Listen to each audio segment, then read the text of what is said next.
नमः सिद्धेभ्यः। ॐ नमः सिद्धेभ्यः। नमः सिद्धेभ्यः। ॐ नमः सिद्धेभ्यः।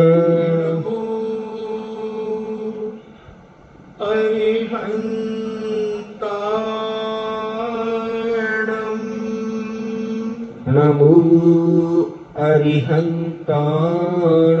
नमो सिद्धाणं।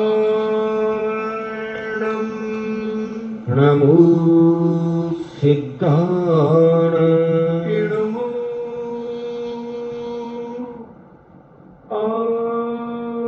आयर्याणं। नमो आयर्याण। नमो उवज्झायाणं। नमो उवज्झायाणम्। नमो लोये सब्बेसाहूणं।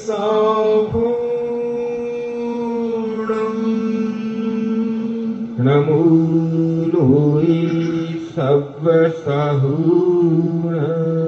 पंच परमेश के भगवान के जय। अहिंसामयी वीतराग विश्व धर्म के जय। देवादिदेव 1008 श्री आदिनाथ भगवान की जय। देवादिदेव 1008 चिंतामणि घोर उपसर्ग विजेता श्री पार्श्वनाथ भगवान की जय। देवादिदेव 1008 शासन नायक बाल ब्रह्मचारी भगवान महावीर स्वामी की जय। परम पूजनीय आचार्य श्रोमणि गुरुवर श्री कुंद कुंद महामुनिराज की जय। परम पूजनीय आचार्य श्रोमणि गुरुवर श्री विद्यासागर जी महामुनिराज की जय। परम पूजनीय निर्यापक श्रवण मुनि श्री सुधा सागर जी महाराज की जय। परम पूजनीय 3,9 करोड़ महामुनिराजों की जय। तपोदय अतिशय क्षेत्र की जय। परम पूज्य शिलक श्री गंभीर सागर जी महाराज की जय। चर्चा ज्ञान की चल रही है, क्योंकि जैनाचार्यों ने कहा, संतों ने कहा, विद्वानों ने कहा, ज्ञान समान आन जगत में सुख को कारण। अगर जीवन में कोई सुख है तो वह एक समीचीन ज्ञान के माध्यम से सुख हुआ करता है, क्योंकि यह काया तो रोगमय है। शरीर में तो अनेक रोग हैं। एक अंगुल प्रमाण स्थान पर, एक आंख पर के स्थान पर 96 रोग है। ऐसा कुछ स्मरण हो रहा है, स्मरण। तो ऐसे रोगों से भरा हुआ ये शरीर है। इस रोग से बचने के लिए हमें अपने जीवन को स्वाध्यायमय बनाना चाहिए। और जैसे जैसे हम स्वाध्यायमय अपने जीवन को जब बनाएंगे तो कई हमारी बीमारियां भी ठीक हो जाती हैं। जैसे अपन ने पुष्पदंत भूतबली महाराज के संबंध में सुना कि जब उन्हें पूज्य गुरुवर ने, जिन धरसेन स्वामी ने मंत्र दिया, उन शिष्य की परीक्षा करने के लिए कि इनके पास कितनी एकाग्रता है, उन्होंने मंत्र सिद्ध कर लिया जैसा गुरु ने मंत्र दिया। कोई उन्होंने अपनी बुद्धि का प्रयोग नहीं किया, क्योंकि गुरु महाराज ने जो कहा है वह सत्य है। और उनके गुरु महाराज के प्रति आस्था और श्रद्धा का प्रदर्शन करते हुए उन्होंने इस मंत्र का जाप किया और मंत्र सिद्ध हो गया। मगर जब मंत्र सिद्ध हुआ, जब देखा कि इसमें तो कानी देवी आई है और ये दोनों विकृत हैं, देवी देवता सर्वांग सुंदर होते हैं, क्या कारण है? जब भी मंत्र को देखा तो मंत्र में मात्राओं का कम और अधिक था। तब दोनों मुनिराजों ने अपने अपने मंत्र का सुधार करके पुनः जप किया। कुछ ही क्षणों के अंदर सर्वांग सुंदर प्रकट हो गए देवता। तो ज्ञान, अगर उन्हें ज्ञान नहीं होता तो मंत्र भी नहीं सुधार पाते, और मंत्र नहीं सुधार पाते तो गुरु महाराज समझ जाते कि ये ज्ञान देने के योग्य नहीं। इसलिए अपनी ताकत और अपनी शक्ति को न छुपा करके जरूर जीवन में स्वाध्याय करना चाहिए, जरूर करना चाहिए। समझ में आए और ना आए कोई चिंता करने की बात नहीं है। अगर सारा ही तुम समझ लोगे फिर समझाने वाले क्या करेंगे? अगर तुम स्वयं पढ़ करके ही सब कुछ समझ लोगे तो फिर स्कूल के मास्टर भूखे मर जाएंगे, स्कूल कॉलेज सारे बंद हो जाएंगे, केवल बुक सेलर ही सारी दुनिया में छा जाएंगे। किताबों के माध्यम से ज्ञान तो होता है, हम समझते भी हैं, मगर भी जब जो चीज समझ में नहीं आती हम गुरुओं से, संतों से, महाराजों से उसे समझने का प्रयास करते हैं। आज ज्ञान के अभाव में, समीचीन ज्ञान लोगों को नहीं होने के कारण अयोध्या किसकी थी? अगर हम अयोध्या के बारे में सोचें, हम सम्मेद शिखर के बारे में सोचें, ये दोनों क्षेत्र शाश्वत हैं। सम्मेद शिखर और अयोध्या ये शाश्वत हैं, ये कभी विनाश को प्राप्त नहीं होंगे। ये किसने कहा? हमारे संतों ने, हमारे भगवंतों ने कहा, और सारा इतिहास साक्षी है। जितने भी दिगंबर जैन धर्म के तीर्थंकर होते हैं, अनंत काल से होते चले आ रहे हैं, ये सारे के सारे तीर्थंकर अयोध्या नगरी में ही जन्म लेते हैं, अयोध्या में ही जन्म लेते हैं और श्री सम्मेद शिखर से ही मोक्ष जाते हैं। भरत क्षेत्र के तीर्थंकर, जिसे हम भारत कहते हैं, जो भरत चक्रवर्ती के नाम से इस देश का नाम भारत पड़ा, ऐसे इस भारत देश के अंदर जो अयोध्या नगरी है, जो श्री सम्मेद शिखर है, ये शाश्वत है, इनका कभी विनाश नहीं होगा, कभी विनाश नहीं होगा। जब भी दुनिया में प्रलय पड़ेगा तब इन दोनों स्थानों पर एक नंद्यावर्त प्रकट होगा। भले पानी से पृथ्वी लबालब होगी, मगर उसके ऊपर एक नंद्यावर्त दिखेगा, जो शाश्वत सिद्ध क्षेत्र का प्रतीक होगा, श्री सम्मेद शिखर का। दूसरा नंद्यावर्त दिखेगा अयोध्या नगरी पर। यह सिद्ध करेगा वह नंद्यावर्त कि अयोध्या नगरी अनादि काल से, जब से ये युग है, यानी सूरज और चांद हैं, जब से जन्म और मरण है, जब से सुख और दुख है, जब से सत्य और असत्य है, जब से सूरज और चांद है, जब से पृथ्वी और आकाश है, जब से स्वर्ग और नरक है, जब से है, तब से ये सम्मेद शिखर से दिगंबर जैन धर्म के तीर्थंकर और अन्य बड़े बड़े मुनिराज तपस्या करके मोक्ष जाते हैं। ये उसकी सिद्धि है, ये शाश्वत है। उसी प्रकार ऐसा ही जो अभी उदाहरण देकर के हमने तुम्हें कहा कि जब से मंगल और अमंगल है, जब से दुख और सुख है, जब से नर और नारी हैं, बालक और बालिका हैं, जब से, तब से इस श्री अयोध्या नगरी में दिगंबर जैन समाज के तीर्थंकरों का जन्म होता आ रहा है, होता आ रहा है।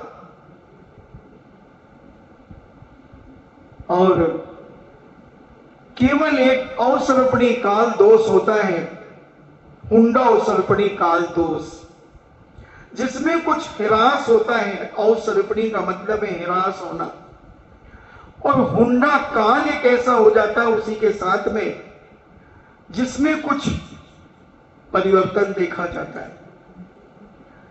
असंख्यात 24 निकल जाने के बाद, यानी असंख्यात 24 तीर्थंकर इस भरत क्षेत्र में हो जाने के बाद, और असंख्यात का मतलब है कि हम छदमस्त लोग उसकी गिनती नहीं कर सकते।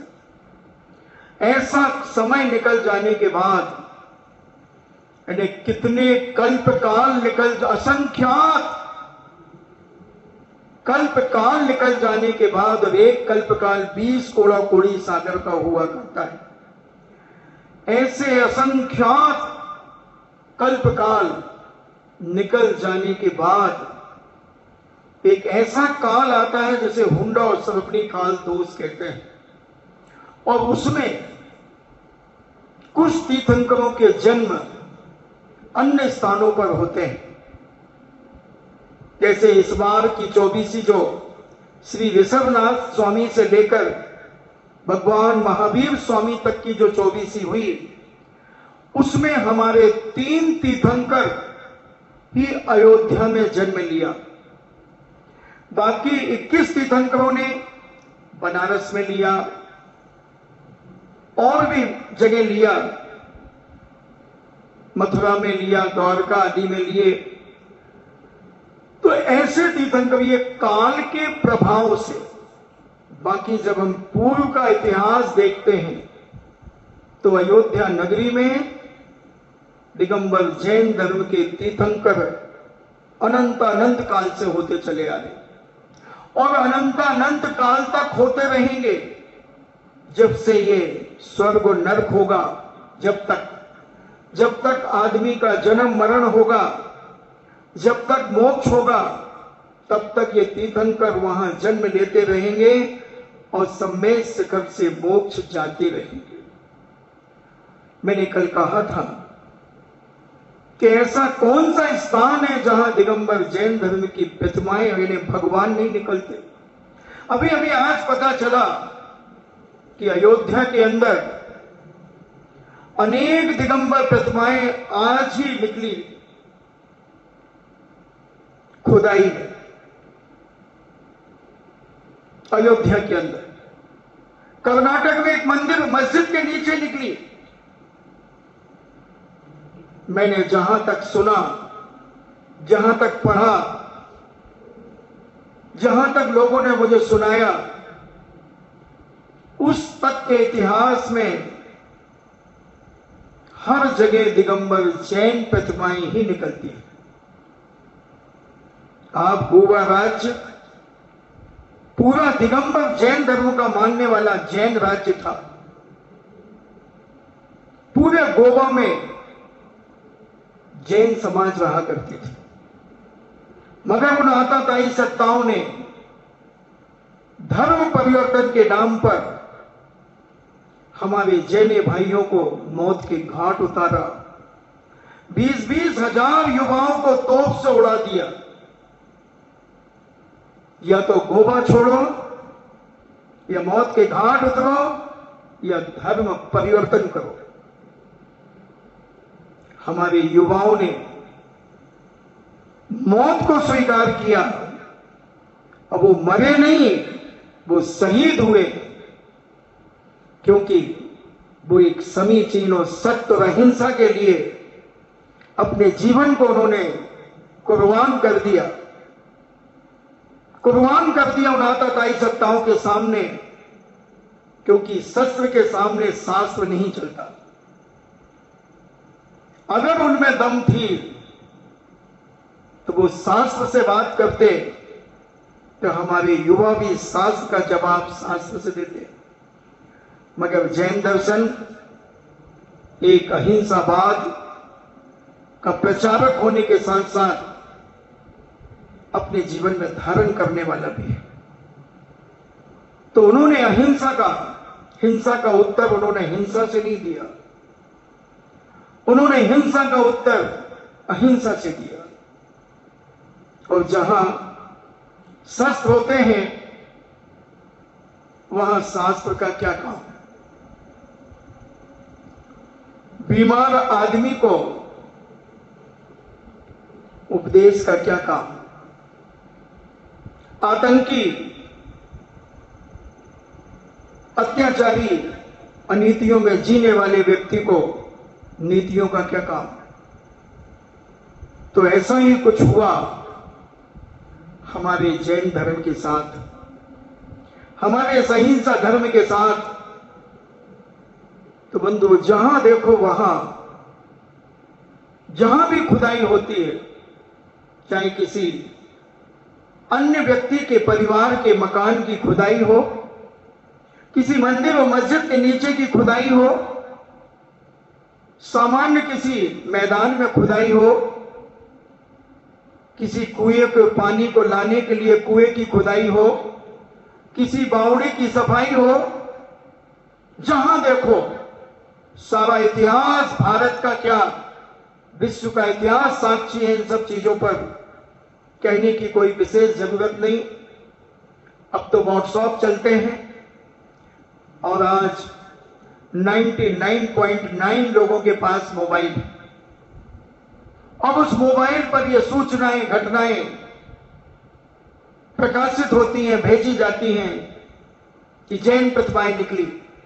आज ही मुझे बताया कि अयोध्या में जैन प्रतिमाओं का भूगर्भ से निकलना हुआ।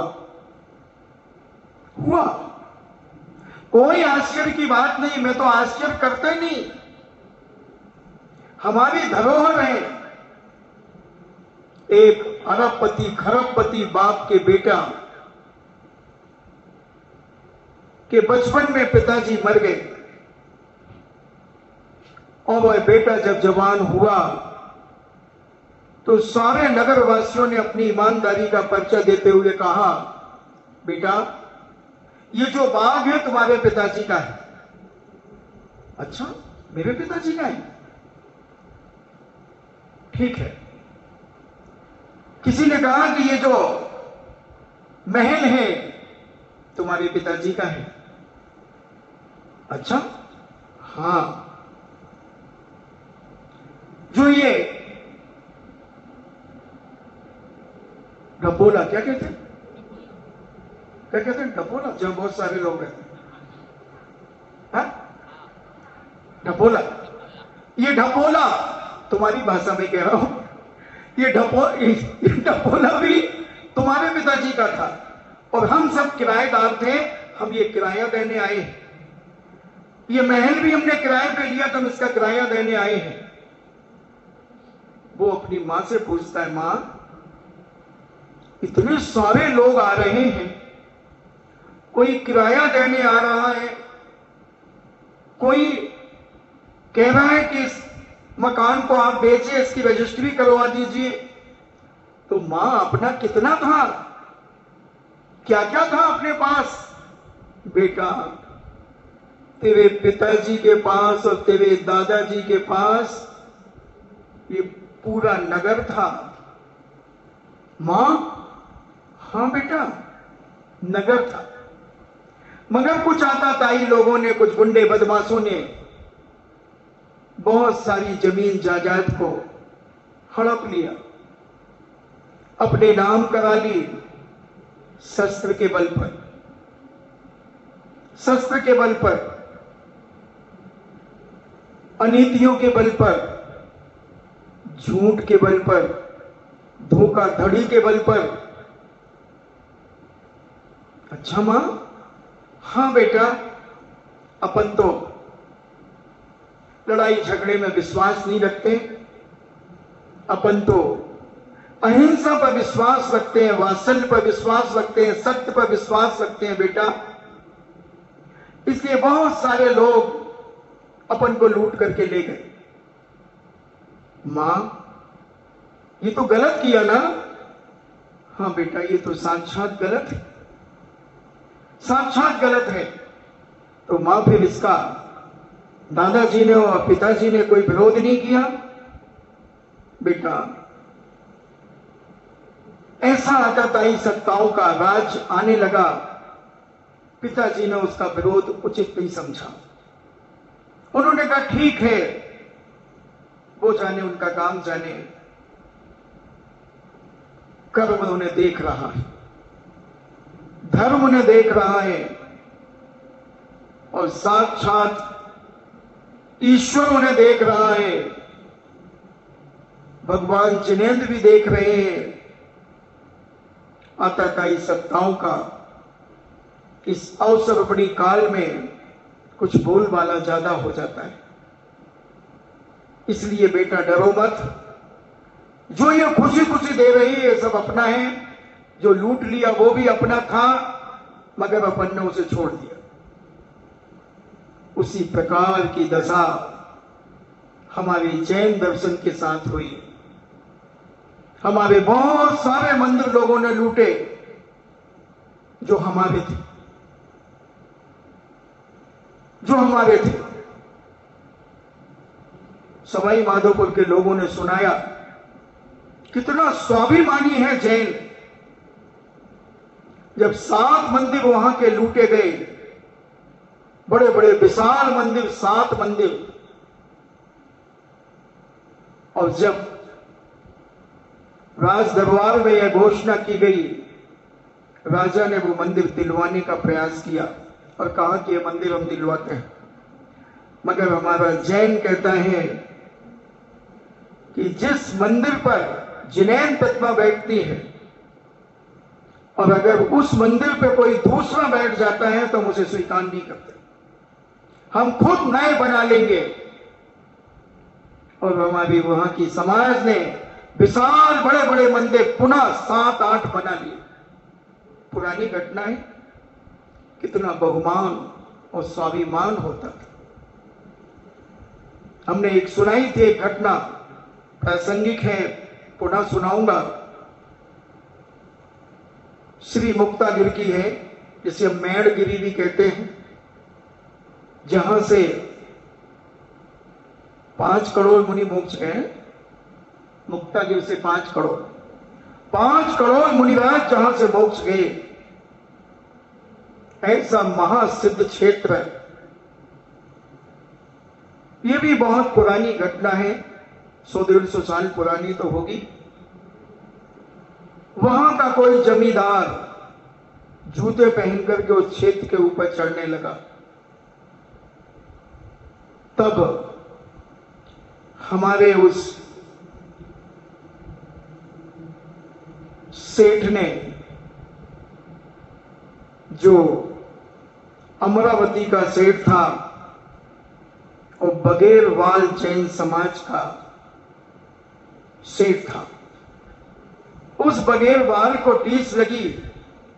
उसने कहा, भैया ये हमारा आस्था का स्थान है, सारी पहाड़ी से हमारे भगवान मोक्ष गए हैं, यहां की कण कण भूमि पवित्र है, एक एक कण यहां से हमारे मुनिराज इन पर्वतों के ऊपर बैठकर, निज स्थानों पर बैठकर मुक्ति धाम को पधारे हैं। आप कम से कम जूते पहन करके ना जाएं। बहुत उन्होंने अनुनय और विनय की। आताताई अनुनय और विनय से नहीं मानता। या तो फिर बातों के देवता लातों से मानते हैं, या फिर धन और दौलत से मान जाते हैं। तो नीति कहती है अगर तुम्हारे पास लातों देने की ताकत है तो तुम लात देने के लिए तैयार हो जाओ, और नहीं है तो धन देकर के संधि करो और उसे हटाओ। और जब उस जमींदार को हमारे सेठ साहब ने बहुत अनुनय विनय किया, अभी भी हमने उनके परिवार के विजय कमलकर ऐसा कुछ था, कमलकर, जो बघेलवाल समाज के व्यक्ति माने जाते थे, क्योंकि महाराष्ट्र के कुछ गोत्र बघेलवालों के कुछ अलग हैं। बघेलवाल की जैन समाज के इतिहास में मिलता है। हाँ, ये गए तो यहीं से है, तो सब बघेला के केकड़ी के पास के जो बघेला है वहीं से निकले। जम्बू कुमार के 52 लड़के थे। हमसे पूछो इतिहास तुम सबके, तो जम्बू कुमार के 52 बेटों के नाम से तो बहुत सारे लोग, कुछ गोत्र नष्ट हो गए, और अभी वर्तमान में शायद 27 गोत्र बचे हैं, 25 या 27, बाकी नष्ट हो गए। तो ऐसे यह इतिहास, जब उन सेठ जी ने टीस लगी उनको, तो धर्म की रक्षा के लिए उन्होंने अपना भंडार खोल दिया और कहा, जमींदार साहब क्या चाहते हो इसकी कीमत? और उन्होंने जो मांगा, रुपए के 100 रुपए मांगे होंगे, वो उन्होंने दिए और क्षेत्र को, अपने समाज को समर्पित कर दिया। जैन समाज का बहुमान सारी दुनिया में विख्यात है। सिखों के गुरुओं के बेटों को जब पंजाब में दीवालों में चिन्ह दिया गया, बताते बहुत मासूम बच्चे थे, 7 सालों 12 साल के बच्चों को दीवाल में चिन्ह दिया। और ऐसी आताताएं सत्ताएं थी जिन्होंने उन्हें दफनाने के लिए, जलाने के लिए जमीन नहीं दी, जमीन नहीं दी। जब वो मर गए बच्चे, जब उनको कि ये नहीं, हमारे इस इलाके में नहीं हो सकते, तब एक हमारे टोडरमल जी ने कहा कि भाई क्या चाहते हो, इनको जमीन दी जाए। 6 बाई 6 की जमीन। तो उस समय के उस शासक ने कहा कि इस पर सोने की गिन्नियां बिछाओ, और इस जमीन पर जितनी गिन्नियां बिछ जाएंगी वो गिन्नियां मेरी होंगी, और 6 बाई 6 की जमीन तुम्हारी होगी। इन दोनों को दफनाने के लिए कोई सामने नहीं आया। तब हमारे जैन पंडित टोडरमल जैन, अभी सिखों ने इसकी घोषणा की गुरु नानक जयंती के समय पर, उन्होंने मोबाइल में यह सूचना दी सारे जैनों को, और जैनों को बड़े आदर और सम्मान की दृष्टि से उन्होंने देखा कि जैन समाज ने हमारे गुरु के बेटों को दफनाने के लिए, जमीन लेने के लिए पैसा दिया। सुनो, आप सुनकर के दंग रह जाओगे। और जब वो गिन्नियां सोने की बिछाना शुरू कर दी गई, उसकी नीयत खराब हो गई उस आताताई सत्तावाज की। गिन्नियां बिछ गई, बोले नहीं, गिन्नी खड़ी करी जाए, खड़ी की जाए गिन्नी। अब आड़ी गिन्नी रखेंगे और खड़ी रखेंगे तो खड़ी में ज्यादा आएंगी, आड़ी में कम आएंगी। फिर भी हमारे टोडरमल जी ने कहा चिंता मत करो, हम खड़ी कर देते हैं। खड़ी कर दी। 78,000 संख्या विस्मरण हो सकती है। 78,000 शायद वह गिन्नियां उस समय थी जो आज के लोगों ने आंकड़ा निकाला कि दुनिया की सबसे महंगी जमीन अगर किसी ने खरीदी और सिखों के गुरुओं के बेटों के लिए, वो जैन समाज का सेठ टोडरमल जी था। जैन समाज को ही लोगों ने दबाया। जो जैन एक घास के ऊपर पैर रखने में भी काम चाहता है, फिर तो चींटी पे पैर रखना बहुत मुश्किल बात है। उसे दबाया। बंधुओं, प्रकृति सब देख रही है, सब जान रही है। आज नहीं कल, कल नहीं परसों, इस जन्म में ना सही पर भव में मिलता है। अपने अपने कर्मों का फल सबको मिलता है। और वो 78,000 गिन्नियां 2.5 करोड़ के लगभग, ऐसा मुझे स्मरण नहीं आ रहा पूर्णता, इतनी महंगी जमीन, वो 6 बाई 6 की 24 फुट जमीन मान लो स्क्वायर में। सोचना बंधुओं, कैसे कैसे लोगों ने, क्योंकि समीचीन ज्ञान नहीं होने के कारण, धर्म की समझ नहीं होने के कारण, मिथ्या मार्गों में चलने के कारण सम्यक मार्ग की पहचान नहीं हुई और सम्यक मार्ग को लोगों ने कुचलने का प्रयास किया। कोई बात नहीं, जब तक घट में प्राण रहेंगे, जब तक जिनेंद्र का मार्ग प्रशस्त करते रहेंगे। अगर वर्तमान में सारी जैन समाज ये अपने जीवन में संकल्प कर ले, पहले तो 2-3 चीजों की बात मैं आपसे कहूं। सरकारी आंकड़े पर हम 60-70 लाख लोग माने जाते हैं, और मैं आज भी दावा करता हूं कि हमारी जैन समाज इस भारत भूमि पर कम से कम 1.5 करोड़ के जैन आज इस भारत पर हैं। उनकी जनसंख्या में फर्क आने का एक ही कारण है कि हम अपने आप को जैन लिखना भूल गए। सरकारी आंकड़े में हम अपने बघेल, जाति में बघेलवाल लिख देते हैं, जाति में खंडेलवाल लिख देते हैं, जाति में जयसवाल लिख देते हैं, जाति में हुमड़ लिख देते हैं, जाति में नरसिंहपुरा लिख देते हैं, जाति में हम पल्लीवाल लिख देते हैं, जाति में हम गोला पूरब लिख देते हैं, जाति में हम गोल सिंगारे लिख देते हैं, जाति में हम नरसिंहपुरा लिख देते हैं, जाति में हम गोला लारे लिख देते हैं, जाति में हम लश्कर लिख देते हैं, जाति में हम बुढ़ेलवाल लिख देते हैं। ऐसे जो 84 जातियां हैं, जहां जहां से निकली वो अपनी जाति में लिख देते हैं।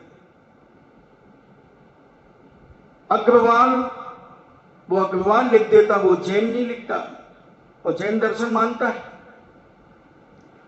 इसके कारण हम एक संकुचित होते चले जा रहे। ईसा पूर्व 1000 साल पहले हम 40 करोड़ जैन थे इस भारत भूमि पर। महाराष्ट्र के एक व्यक्ति ने इसका सोच करके एक पुस्तक निकाली है। अब उसमें लिखा उन्होंने कि ईसा पूर्व 1000 साल पहले भारत में 40 करोड़ जैन थे। फिर ईसा पूर्व 500 वर्ष के बाद 25 करोड़ हुए।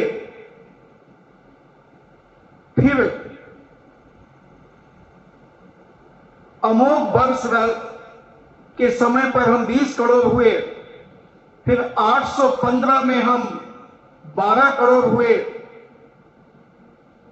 अकबर बादशाह के समय हम 4 करोड़ हुए और आज हम नरेंद्र मोदी के समय पर 1.5 करोड़ से कम नहीं हम जैनी लोग बंधुओं। अगर हम सारे के सारे लोग अपने आप जैन लिखना शुरू कर दें, सारे भारत का एक एक आदमी अपनी जनगणना में, जब जनसंख्या की जनगणना होती है सरकार के द्वारा, तो हम अपनी जाति जैन लिखे, धर्म जैन लिखे, ना लिखे हम अपने गांव के नाम, ना लिखे हम अपने राजा महाराजाओं के बेटों के नाम, हम जैन लिखें। तो जैन की एक गरिमा आज है। जैन भोजन के नाम से आज खिलौनों में जैन भोजन मिलता है, एरोप्लेन के अंदर जैन भोजन मिलता है, रेल के अंदर रेलवे में भी जैन भोजन, जैन प्लेट मिलती है। तो हमारी गरिमा तो है मगर महिमा नहीं। महिमा लाने के लिए हमें अपनी संख्या का बढ़ावा दिखाना पड़े, हमें अपनी गरिमा और महिमा आज प्रदर्शन करना पड़ेगी। और उसका एक ही कारण है स्वाध्याय। अगर ये स्वाध्याय की परंपरा एक लहर मार जाए, एक नशा चढ़ जाए स्वाध्याय करने का, फिर देखो आप, तुम्हें गरिमा जागेगी, बहुमान जागेगा और तुम इस जैन दर्शन की महिमा और गरिमा को प्रदर्शित करोगे। और जब तुम अपनी वसीयत अपने परिवार को देने के लिए तैयार होगे, तब उसमें एक चीज जरूर लिखोगे कि बेटा स्वाध्याय करना मत भूलना, दिगंबर गुरुओं के चरणों में बैठना मत भूलना, स्वाध्याय करना मत भूलना और समीचीन जैन दर्शन की कभी उपेक्षा मत करना और अपने जीवन में कभी अहिंसा को मत छोड़ना। वसीयत तो तुम खूब देते हो, मगर वसीयत संसार बढ़ाने की देते हो, संसार से तरने की वसीयत तुम अपने बेटे बेटियों को नहीं देते। जितने भी बड़े बड़े राजा महाराजा हुए, उन्होंने सबने वसीयत के साथ साथ मोक्ष मार्ग भी वसीयत में दिया, चाहे वह वानर वंश हो, चाहे वह राक्षस वंश हो, चाहे वह इक्ष्वाकु वंश हो, चाहे वह नाथ वंश हो, चाहे वह हरिवंश हो। सारे राजा महाराजा ने अपने राजकुमारों को मोक्ष मार्ग का मार्ग दिखाया, मोक्ष मार्ग का मार्ग दिखाया। कुछ राजा सेठ साहूकार तो ऐसे हुए जिन्होंने अपने बेटे को गर्भ में ही तिलक करके राजगद्दी देकर के वो मुनि बन गए। सुकौशल मुनिराज के पिता जब मुनि बनने लगे तो लोगों ने कहा कि सेठ जी आप मुनि तो बन जाओगे, मगर आपकी कोई संतान नहीं है, आपकी ये परंपरा धर्म की वसीयत कैसे चलेगी? उन्होंने कहा अच्छा ठीक है, संतान होते ही मैं मुनि बन जाऊंगा। और जैसे उनकी रानी को गर्भ हुआ और संतान को जन्म दिया और सेठ जी मुनि बन गए। और ये भी ज्योतिषाचार्यों ने कह दिया कि ये बेटा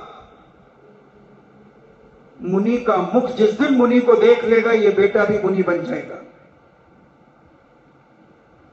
वो भी मुनि बन जाएगा। सेठ की सेठानी ने बेटे को छुपा के रखा, बेटे को छुपा के रखा। बहुत कथा लंबी है। जब एक बार स्वयं वह सेठ उस नगर में जब प्रवेश करते हैं तो रानी देखती है या सेठानी देखती है कि महाराज स्वयं मुनि बनकर के आ रहे हैं। पहरेदारों से कहती है इसे रोक दो, अंदर मत आने दो, क्योंकि बेटा अगर इनको देख लेगा तो बेटा भी मुनि बन जाएगा। ये तो भिखारी है, भिखमंगा है। देखना मोह कितना खतरनाक होता है, मिथ्यात्व कितना विनाशकारक होता है समीचीन ज्ञान के अभाव में, स्वाध्याय के अभाव में। कौशल, सुकौशल के पिता साक्षात मुनि बनकर के, दिगंबर भावलिंगी मुनि बनकर के आ रहे। बेटा बड़ा हो गया है, बेटे की शादी हो चुकी है और वह शादी की बहुएं गर्भवती भी है। जब यह दृश्य देखकर दासी होती है, सुकौशल पूछते हैं कि तुम क्यों रो रही हो माता, तुम क्यों रो रही हो माता? क्योंकि मेरी जो मां है उसने तो केवल जन्म दिया है और तुमने मुझे पाला है। पालने वाली मां बड़ी होती है मां, और तू मेरे सामने रो रही है। बोल, तुझे किसने क्या कहा? किसी ने आंख ऊंची नीची करके देखा? किसी बात की परेशानी? नहीं नहीं। फिर क्या है? तुम्हारे पिताजी मुनि बन गए हैं और ऐसा बताया है कि तुम उनके दर्शन करोगे, किसी भी मुनि के तुम दर्शन करोगे तो तुम भी मुनि बन जाओगे। तो महारानी ने, सेठानी ने तुम्हें कैद कर रखा है। अच्छा, हाँ। सुकौशल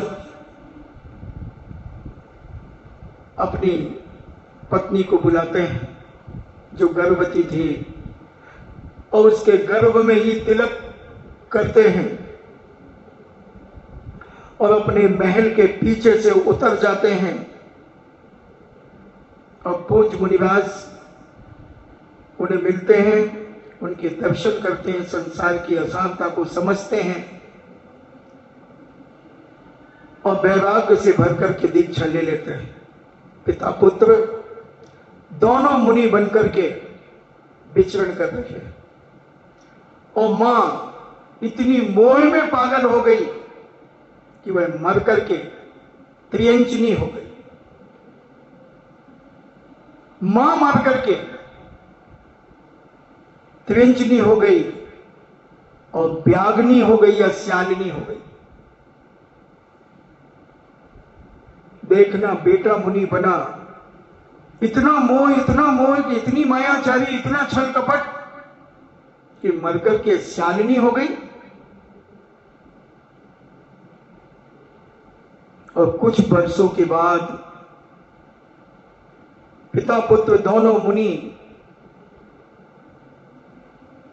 जब चातुर्मास के विहार करने के बाद, जब विहार कर रहे थे जंगल से, तो वह श्यालिनी देखती है, उसे जाति स्मरण हो जाता है और वह छलांग लगाती है और अपने बेटे को, जो मुनि के रूप में थे, उनको नोच डालती है, नोच डालती है। और फिर उपसर्ग समझकर मुनिराज उसी स्थान पर खड़े हो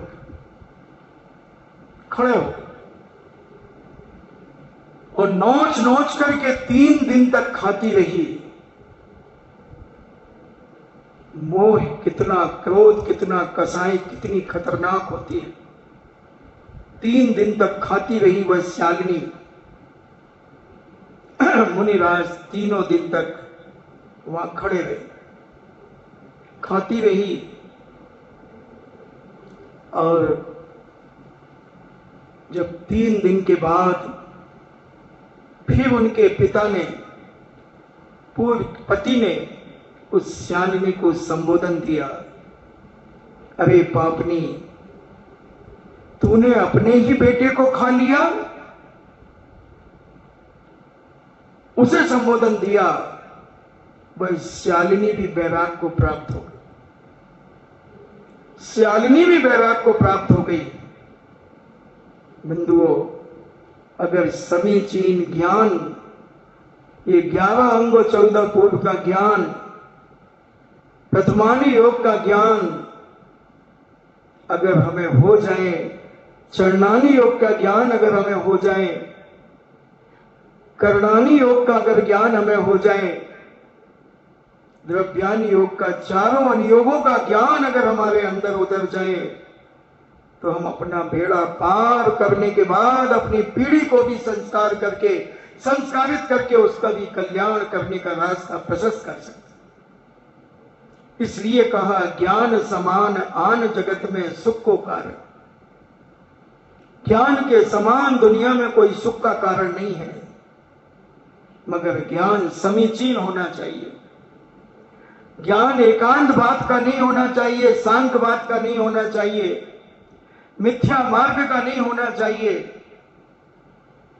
ऐसा ज्ञान गुरुओं के सानिध्य में बैठकर हम पढ़ें। और अब तो इतनी सुविधाएं हैं कि आप घर में बैठ करके ऑनलाइन क्लासें चलती हैं और नमोकार मंत्र से पढ़ाने की क्लासें चलती हैं। पहले भाग, दूसरे भाग, तीसरा भाग, चौथा भाग, सारे जितने भाग हैं वो। मगर हम तो जैसे ही क्लास की बात आए तो हम तो भाग जाते हैं। हम भाग लेना नहीं चाहते, हम भाग जाते हैं। 6 ढाला पूरा क्रम से पढ़ने की परंपरा पूज्य मुनि श्री ने भी चलाई, सांगानेर के माध्यम से। 12 साल के अंदर तुम प्रतिदिन 1 घंटा दो और 12 साल तक 1 घंटा देते रहो, तुम बहुत बड़े विद्वान बन जाओगे, बहुत बड़े ज्ञानवान बन जाओगे। कोई भी दुनिया का मिथ्या दृष्टि आदमी तुमसे तर्क वितर्क नहीं कर सकता। मगर हमारी रुचि बहुत कम है। पूरे भारत से भी 7,500 लोग इस स्वाध्याय के मंडल में बैठे हैं, पढ़ रहे हैं। पढ़ें, कोई दिक्कत नहीं है। नहीं समझ में आता दूसरे साल वही पढ़ेंगे, क्या बात हो गई, मगर पढ़ें।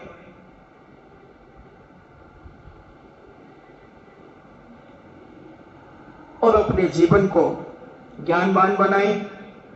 तो ऐसा ये इतिहास जैन दर्शन का कुछ और हमारे बाद रह गए हैं, जिनको अपन और सुनकर के चर्चा करके उपाध्याय परमेष्टि की चर्चा पूर्ण करेंगे।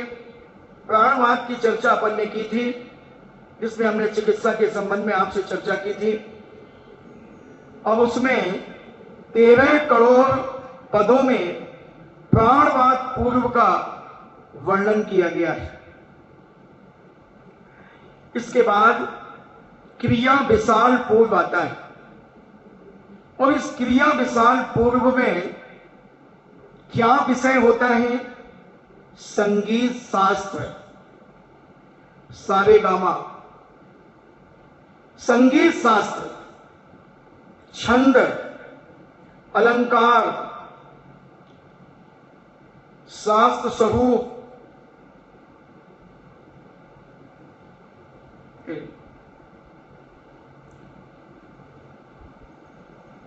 और शास्त्र की 72 कलाएं, स्त्री की 64 गुण। स्त्रियों की 64 कलाएं नहीं होती हैं, गुण होते हैं 64। 72 कलाएं पुरुषों की होती हैं, तो ये कलाएं तो स्त्रियों में भी 72 होती हैं, मगर गुण 64 होती हैं विशेष। जैसे केकई के पास गुण थे। क्या केकई के पास गुण थे? किस चीज में पारंगत नहीं थी केकई? जब मैं पढ़ा उनके बारे में, रोंगटे खड़े हो जाते हैं। वो तो एक मोह के कारण, कौन नहीं चाहता अपने बेटे को राजगद्दी। तुम अगर देवानी जेठानियां एक साथ हो, और कभी, अभी तो देवानी उधर तो सोते थी वो, अगर पति ने अगर किसी को कोई वरदान दे दिया है तो कौन अपने स्वार्थ के लिए नहीं मांगेगा? मांगा उसने अपने बेटे के लिए राज, मगर बाद में बहुत दुखी हुई बाद में, और 300 स्त्रियों के साथ कैकेयी ने दीक्षा धारण की। बहुत ज्ञानवान थी बंधुओं। कोई भी दुनिया की ऐसी कला जो कैकेयी के पास ना हो, हर चीज में पारंगत थी। तो 72 कलाएं और 64 गुण स्त्रियों के होते हैं। ये क्रिया विशाल नाम के पूर्व में इसका वर्णन जैनाचार्यों ने किया है, यानी अनंत भगवान ने अपनी दिव्य ध्वनि में किया और गणधर परमेष्ठी ने ये द्वादशांग का जो विभाजन किया, तो क्रिया विशाल में उन्होंने अलंकार शास्त्र, 72 कलाएं, स्त्री के 64 गुण, शिल्प, विज्ञान, गर्भाधान, गर्भ कैसे धारण करना आदि 84 क्रियाएं, सम्यक दर्शन आदि की 108 क्रियाएं, 25 देव वंदना की क्रियाएं। ओहो, 25 तरीके से देव वंदना की जाती है। अपन तो एक ही तरीका नहीं जानते, अपन इतने बुद्धू है। और नित्य नैमित्तिक क्रियाओं का वर्णन, ये सारा का सारा क्रिया विशाल पूर्व के अंदर पूज्य भगवान की वाणी को व्यवस्थित किया है गणधर परमेष्ठियों ने। तो लोग बिंदुसार, इसके अपन पदों को देख लें। क्रिया विशाल के पद 9 करोड़ पदों में ये सारा वर्णन किया गया है। तो लोग बिंदुसार जो तीनों लोकों का स्वरूप, 26 परिक्रम, 8 व्यवहार, 4 बीज आदि गणित, मोक्ष का स्वरूप, मोक्ष गमन करने के कारणभूत क्रिया तथा मोक्ष सुख का वर्णन, इस प्रकार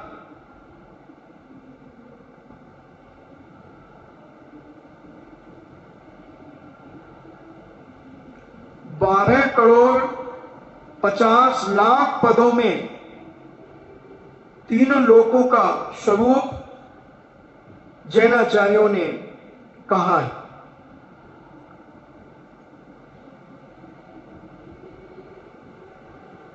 और पूरे 14 पूर्व का वर्णन जो होता है वो 55 करोड़ 50 लाख 5 पदों में 14 पूर्व का वर्णन किया गया। दृष्टिवाद अंग का 5वां भेद जो चूलिका है, आपको याद तो है ना, दृष्टिवाद के 5 भेद अपन ने किए थे, परिक्रम, सूत्र, प्रथमानी योग और चूलिका और एक परिकर, ऐसे जो 5 भेद पूर्व, ऐसे 5 भेद किए थे। तो अब दृष्टिवाद का जो 5वां चूलिका है, और तो इस चूलिका के भी 5 भेद हैं, जलगता, स्थलगता, मायागता, आकाशगता, रूपगता। और प्रत्येक चूलिका के 2 करोड़ 9 लाख 89,200 पद हैं। एक एक चूलिका के, जलगता के, स्थलगता के, मायागता के, आकाशगता के और रूपगता के, 5 चूलिकाओं के कुल 10 करोड़ 49 लाख 46,000 पद हैं। अब ये क्या कहलाती जलगता? तो पूज्य जैनाचार्य लिखते हैं, जल को रोक देना, स्थिर कर देना जल को। कितनी भी तेजी से बहाव हो रहा हो, चाहे वह तूफानी सुनामी लहरें क्यों ना हो, उस पानी को कीलित कर देना। जल में गमन करना, पानी में ऐसे चलना जैसे समतल जमीन में चला जाता है। अग्नि को रोक देना, अभी जैसे ऑस्ट्रेलिया में कहां लगी थी, अभी भी बताइए जल रही है, रोक देना उस आग को। अग्नि खाना, आज कुछ लोग प्रदर्शन करते हैं, अग्नि के अंगारे मुंह में खा लेते हैं। अग्नि खाना, अग्नि पर चलना या अग्नि पर बैठना, अग्नि में प्रवेश करना इत्यादि क्रियाओं के कारणभूत मंत्र, तंत्र, तपस्चरण आदि का वर्णन है। अग्नि के ऊपर चलते हैं कुछ मुसलमान फकीर, सवारी लेकर के उस पर चलते हैं। कुछ अंगारे खाते हैं, धधकता हुआ अंगारा लेंगे और मुंह में बंद कर देंगे। ऑक्सीजन नहीं मिलेगी, तत्काल बंद हो जाए, बुझ जाएगा। उसको जिह्वा को इतना योग के माध्यम से रोक लेते हैं तो वो कड़ापन आ जाता है जिह्वा में। उसको जैसे ही मुंह में डाला, मुंह बंद कर लिया, तो उस कड़ापन के कारण जैसे अपन सीधे सामान बैठे और अंगारा लगे तो जल जाएंगे, और थोड़ा सा टाइट कर लें तो थोड़ी देर लगेगी जलने में, तो वो अंगारा अंदर ही बुझ जाता है। अग्नि के ऊपर चलना तो 65-70% पानी हमारी बॉडी में होता है। जो आज वर्तमान में चलते हैं वो कोई विशेष चमत्कार की बात नहीं, वो चलते हैं। अभी मेडिकल साइंस ने इसके ऊपर एक पुस्तक निकाली और बड़े बड़े शोधकर्ताओं ने उनके खंडन किए, लॉजिक दिए उन्होंने। मैंने बहुत पहले पढ़ी थी, 15 साल पहले, तो उसमें लॉजिक दिए उन्होंने कि पानी हमारी बॉडी में रहती है और जैसे अंगारे के ऊपर पैर रखा जाता है, जब तक वो पानी जलेगा उसके पहले उस पैर को उठा करके हम दूसरी जगह रख देते हैं। और आप देखना, खड़ा कोई नहीं रहता, फटाफट फटाफट यूं चलते हैं, खटाखट चलते हैं। तो वो पानी जितनी देर में सूख, जलने के पहले ही पैर उठ जाता है। तो ऐसे जल गता में पानी को रोक देना, पानी में गमन करना, अग्नि को रोकना, अग्नि खाना, अग्नि पर बैठना, अग्नि पर चलना, अग्नि में प्रवेश करना, और इनके सिद्धि करने के जो मंत्र, तंत्र आदि, तपस्वरण आदि का वर्णन जलगता नाम की चूलिका में दिया गया। स्थलगता में पर्वतों में, भूमि में प्रवेश करना, पर्वत के अंदर घुस जाना, भूमि के अंदर प्रवेश करना। बहुत से लोग समाधि लगाते हैं गड्ढा खोदकर, मगर अब वो आप जानते हैं, आप नहीं जानते, मैं तो जानता हूं कि उनके कहीं से अंदर से एक छोटी सुरंग टाइप की होती है, वहां से सब व्यवस्थाएं होती है। मैंने बहुत बाबाओं को देखा है। मैं तो कहता हूं साधु बनने के पहले पहले ऑलराउंडर हो जाना, फिर बनना, नहीं तो पट्टियां पढ़ाने वाले, बहुत बेवकूफ बनाने वाले, बहुत प्रकार के लोग हैं। मैंने बहुत सारी ऐसी देखी समाधियां जो छुपते 8-8 दिन, 5-5 दिन उसके अंदर रहते हैं, और सब मुझे उसे 20-25 फुट दूर से उनकी सारी सेटिंग हो जाती है। स्थलगता, भूमि में प्रवेश तथा शीघ्र गमन इत्यादि क्रियाओं का कारणभूत मंत्र, तंत्र, उसकी तपस्वरण आदि का वर्णन स्थलगता चूलिका में है। मायागता, माया रूप से इंद्रजाल फैलाना, जिसे आप जादू कहते हैं, काला जादू, आनंद जादू, मैजिक कहते हैं बच्चे। तो ये कुछ नहीं बंधुओं, ये सब जैन दर्शन में है। माया जाल, इंद्रजाल आदि, विक्रिया करना, रूप बदल देना, इनके मंत्र, तंत्र आदि की सब व्यवस्थाएं मायागता चूलिका में है। आकाशगता, आकाश में गमन, उसके कारणभूत मंत्र, तंत्र, तपस्वरण आदि का वर्णन। रूपगता, जो हमने विद्यानुवाद बताया था, विद्यानुवाद में अनेक प्रकार का, जब वो विद्यानुवाद पढ़ लेते हैं पूज्य मुनिराज, तो जो सम्यक दृष्टि होते हैं वो कभी उसका प्रयोग नहीं करते, और जो मिथ्या दृष्टि होते हैं तो उसका प्रयोग करते हैं। तो वो अनेक प्रकार के, जैसे सिंह का रूप बना लेना, हाथी का रूप बना लेना, घोड़ा, बैल, हिरण, ब्याघ, खरगोश, मनुष्य, वृक्ष आदि के अनेक रूप बदलने के कारणभूत मंत्र, तंत्र, तपस्वरण आदि, चित्र, मिट्टी, पत्थर आदि, कंकड़, लेप आदि की कलाकारी तथा धातुवाद, रसवाद, खनिज की चतुराई पूर्वक रचना करने का वर्णन। एक हमारे पास किन्नर आया 1995 से, वह जैन दर्शन से प्रभावित है, किशनगढ़ चातुर्मास से। तो अभी शायद आमा में आया, तो वो बोला महाराज जी मैं पानी में आग लगा दूंगा। मैंने अच्छा तूने ये दंड बंद कहां से सीख लिया? कहां से सीख लिए तूने? बोले कंकड़ डालूंगा और आग लगा दूंगा। बोले अच्छा लगा? बोले 1 लोटा पानी लाओ। लोगों ने पानी ले आए। बोले 7 कंकड़ लाओ। 7 कंकड़ लाके दे दिए। अब वो हाथ में गोलियां लिया था, कपूर ऐसी कुछ गोलियां आती हैं जो पानी में डालने से आग लग जाती है। अब उसने नाटक तो किया,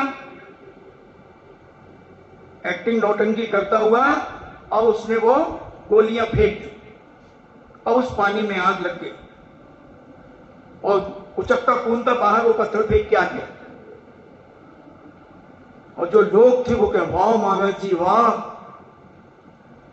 मैंने तुम सब बाहर चलो।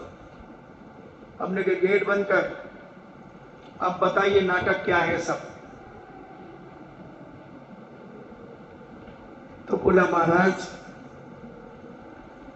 गोली आती है, उसने नाम बताया था सोडियम की, तो वो पानी में डालने से आग लग जाती है। तो मैंने कहा ये पाखंड करेगा तो वैसे ही पाप के उदय से तू किन्नर हुआ है, और दुर्गति जाएगा अगर ये छल कपट और मायाचारी करेगा। उसको समझाया, क्योंकि कुछ बीच में साधु संत कुछ आ गए होंगे, तो जिनके पास वह अब बेचारा जहां श्रद्धा हो जाती तो वो सब जगह चले जाते, तो वहां वो सीख लिया। फिर उसने सब बताया, किसने सिखाया क्या किया, मैं नाम नहीं बताना चाहता। और उसको फिर मैंने समझा करके छुड़वाया। कहते हैं वो 5 माला रोज नमोकार बंद की फेरता है। बिचौलिया भी आया था शुरू में, गौशाला भी चलाता है, वो अपने ग्रुप के साथ नहीं रहता, अकेला रहता है। तो आदमी ये सब चीजें नाटक के रूप में करता है, और यहां पर साधना के लिए की जाती थी। शक्ति, जैन दर्शन की शक्ति का व्याख्यान किया जा रहा है कि दुनिया में जो है वो सब जैन दर्शन में गर्भित है, कहीं अलग से जाने ही नहीं। और ऐसा सारा का सारा ये द्वादशांग बंधुओं, इसके ऊपर बहुत श्रद्धा रखना, बहुत श्रद्धा रखना। तुम्हें कुछ समझ में ना आया हो 4-5 दिन में, मगर तुम बड़े गर्व से कहना कि मैंने 11 अंग 14 पूर्व का बहुत सूक्ष्म रूप में वर्णन सुना है। सुई के नोक के बराबर मैंने वर्णन सुना है, मगर आत्मा गदगद हो गई कि जैन दर्शन में क्या नहीं है। हम क्यों दुनिया में भटकते हैं, क्यों हम मस्तक झुकाते हैं, क्यों हम झाड़ा फूंकी करवाने जाते हैं? क्या हमारे यहां कम है क्या? ऐसा विश्वास अपने जीवन में रखना और अपने जीवन को धन्य मानना। आपका समय हुआ। उपाध्याय परमेष्टि के 11 अंग 14 पूर्वों को अपन ने समझने का प्रयास किया। वर्तमान में ये द्वादशांग उपस्थित नहीं है। काल दोष के कारण आताताई सत्ताओं ने हमारी जिनवाणी को जलाकर, गलाकर, दबाकर हर तरीके से नष्ट किया। हमारे जैनाचार्यों ने कैसे इस जिनवाणी को बचाया, वो अपन ने 2 दिन के अंदर सुनने का प्रयास किया, समझा। और भावना भाव के हे भगवान, अब मैं अपने जीवन में जो जितने शास्त्र हैं उनको कम से कम मैं पढ़ूंगा। और एक ग्रंथ अगर 6 महीने में भी पूरा करो बंधुओं, तो आपकी उम्र अभी जितनी बाकी है उसमें तुम कम से कम 25-25 ग्रंथ तो खूब आराम से पढ़ सकते हो। 50-50 पढ़ सकते हो। रोज 1 घंटा निकालो। 23 घंटे तुम्हारे परिवार के, तुम्हारे बाल बच्चों के, तुम्हारे बहू बेटियों के 1 घंटा तुम जिनेन भगवान की सेवा में दे दो। और मैं कहता हूं 1 घंटे में तुम अगर 10 पेज भी पढ़ोगे तो 1 महीने में तुम 300 पेज पढ़ोगे। 300 पेज पढ़ोगे। जैसे इसमें 452 पेज हैं पद्म पुराण का पहला भाग, ऐसे इसके 3 भाग हैं। सारे तीनों ग्रंथों के पेज 1350 पेज हैं, जिसमें आप ये माने कि 900 पेज है, क्योंकि संस्कृत आपको पढ़ना नहीं, संस्कृत छोड़ना है। अब ये 3 भाग आप एक दिन में 5 पेज भी मानो तो 900 पेज है, आप 6 महीने में पढ़ लो। पद्म पुराण मूल से ही पढ़ना चाहिए। तो ये मूल ऊपर है संस्कृत, उसकी हिंदी नीचे है। हिंदी पढ़ो तो 3 महीने में आपके एक पद्म पुराण हो। तीनों भाग पद्म पुराण के, आदि पुराण 2 भागों में है, 6 महीने 7 महीने में वो पूरा हो सकता है। उत्तर पुराण में 23 भगवान का वर्णन है, 11 चक्रवर्ती का वर्णन है, 23 कामदेव का वर्णन है, नारायण पति नारायण नारद का वर्णन है, रुद्र का वर्णन है। उस उत्तर पुराण को पढ़ लो। पांडव पुराण मुश्किल से 3-4 साल में तुम सारे प्रथमान योग को पढ़ सकते हो। और ये छोटे छोटे ग्रंथ श्री द्रव्य संग्रह जी, श्री स्टोपदेश जी, श्री समाधि तंत्र जी, तत्वार सूत्र जी, ऐसे ग्रंथ हैं बंधुओं। एक बार रुचि बना लो, तुम लाखों के काम छोड़ोगे और स्वाध्याय पहले करोगे। बस एक बार अंदर से भावना बनाओ, एक गरिमा बनाओ कि हमें कुछ करना है, क्योंकि हमें समाधि करना है। भावना बनाओ, और जब स्वाध्याय करोगे तो समाधि के परिणाम भी होंगे, समाधि के परिणाम होंगे। और स्वाध्याय नहीं करोगे तो मरना तो है, ये तो पक्का है। कोई अमर होके नहीं आया, तो अस्पतालों में मरोगे। दवाइयां और नलियां लगा लगा करके नलियों से भोजन जाएगा। बच्चे मोह के कारण तुम्हें अस्पतालों में छोड़ देंगे, तुम कुछ नहीं कह सकोगे। और अगर ज्ञान होगा तो तुम पहले ही कह दोगे, बेटा डोंट वरी, छूना मत, अस्पताल का नाम मत लेना। मैं जानता हूं, मैंने सब कुछ पढ़ा है। डॉक्टर चेकअप तो करेगा, सब कुछ करेगा, वो बताएगा, मगर मैं अपने अनुसार चलूंगा, दवाई भी लूंगा उसकी, मगर अस्पताल में नहीं मरूंगा। बस जब इलाज ना इलाज हो जाएगा तो मैं अपने गुरुओं की शरण में चला जाऊंगा। जैसे अभी एक 23 साल का लड़का, 23-24 साल का, गुना के पास का, हमारे पूज्य मुनि श्री के शिविर में आता था। उसे क्या बोलते, ब्रेन ट्यूमर वो हो गया। सारे डॉक्टरों को सारे इलाज करा लिए, उसे पता चला कि अब कोई इलाज नहीं इसका। उसने समाधि ली, पूज्य मुनि श्री से आशीर्वाद मंगाया विकास पटवारी के माध्यम से, क्योंकि विकास तो 2002 से शिविर में जाता है। 3 शिविर अटेंड किए उसने। अब उसके बाद भैया वह तो सेवा के लिए वह वहां जाता है, तो सारे शिविरार्थी उसे जानते हैं भारत के।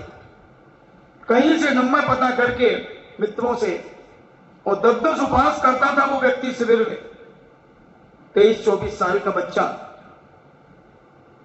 हो गई बीमारी, 3 दिन के उपवास कर लिए। अभी कल की बात है, महाराज जी ने आशीर्वाद दे दिया, सब समझ लिया। पास में कोई महाराज है, उनके पास शायद चला गया होगा। जब बचने की उम्मीद ही नहीं है, तो फिर जब मरना ही है तो फिर महोत्सव मना करके मरो, आनंद से मरो। तो ये शिविर और ज्ञान का प्रभाव, क्योंकि ये संस्कार शिविर लगता है, इस संस्कार में, शिविर में संस्कार और ज्ञान दोनों दिए जाते हैं। वह बच्चा, मैंने पूछा तो बोले कि नहीं महाराज बहुत दृढ़ है, मैंने कहा ऐसी गर्मी में 3 उपवास कर लिए? बोले वो तो 10-10 उपवास करता था और बहुत अच्छे से शांत परिणाम है उसके, निर्मलता से है, किसी प्रकार का कोई विकल्प नहीं है। तो स्वाध्याय उस संस्कारों के माध्यम से आदमी अपने जीवन का अंत सुधार लेता है। तो मेरी तो यही भावना है कि 3 सुद पंचमी पर्व मनाने के बाद कम से कम जो लोग मेरी आवाज सुन रहे हैं वो नियम ले लें कि मैं 1 घंटा नहीं तो आधा घंटा जरूर स्वाध्याय करूंगा, मगर बधे ग्रंथ का। ऐसे नहीं कि आज इस ग्रंथ का कर लिया, कल वो उठा लिया, परसों वो पत्रिका के 4 पेज पढ़ लिए, परसों भगवती आराधना उठा ली, कल पद्म पुराण उठा लिया। नहीं, एक ग्रंथ मंदिर जी से इशू कराओ और संपन्न हो तो अपने घर में अपनी लाइब्रेरी बनाओ। मैं लिख के दूंगा सारे ग्रंथों के नाम, वो मंगाओ और उसके बाद अपने घर में रखो और पढ़ो। एक कक्ष बनाओ, ईशान कोण में एक कक्ष बना लो, जगह कम हो तो 2x2 का स्थान बना लो प्लाईवुड से, और जगह अच्छी है तो एक कमरा स्वाध्याय कक्ष ईशान कोण में बनाओ, वहां माला फेरो, स्वाध्याय करो। जब परेशान हो जाओ वहीं जाके बैठ जाओ, शांति मिलेगी, प्रश्न का उत्तर मिलेगा। और इतने पवित्र होकर के उस कमरे में जाओ, नहाए धोए बिना उस कमरे में जाओ ही मत। स्वाध्याय शास्त्र रखे होंगे, प्रथमान योग, चरणानी योग, तो कम से कम 2 अनियोगों के ग्रंथ तो रखो और अपने घर में। और मोहल्ले पड़ोस वाले अगर कोई पढ़ना चाहे, लो हमसे ले जाओ, हमसे ले जाओ, आप पढ़ो, पढ़ के हमें देना। क्या प्रेम बढ़ेगा, क्या वात्सल्य बढ़ेगा, कसाएं खत्म हो जाएंगी और जीवन आनंद से भर जाएगा। इन्हीं मंगल भावना के साथ जिनवाणी स्तुति। जिनवाणी के ज्ञान से सूझे लोकालोक, सो वाणी मस्तके धरो, सदा देत हूँ धो। हे जिनवाणी भारती, तो ये जपो दिन रैन, जो तेरो सरना गहे, सो पावे सुख चैन। देव भजो अरहंत को, गुरु सेवा निर्ग्रंथ। दया धर्म पालो सदा, यही मोक्ष का पंथ। 9 बार नमो का।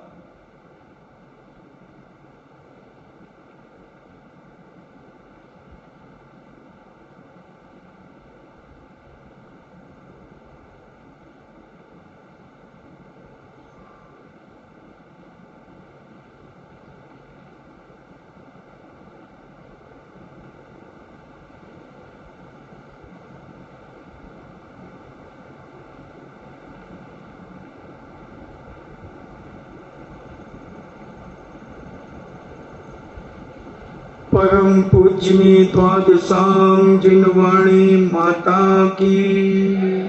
सुत देवता, सुत देवता, सुत देवता। जैनम जेतु शासनम, जैनम जेतु शासनम, जैनम जेतु शासनम।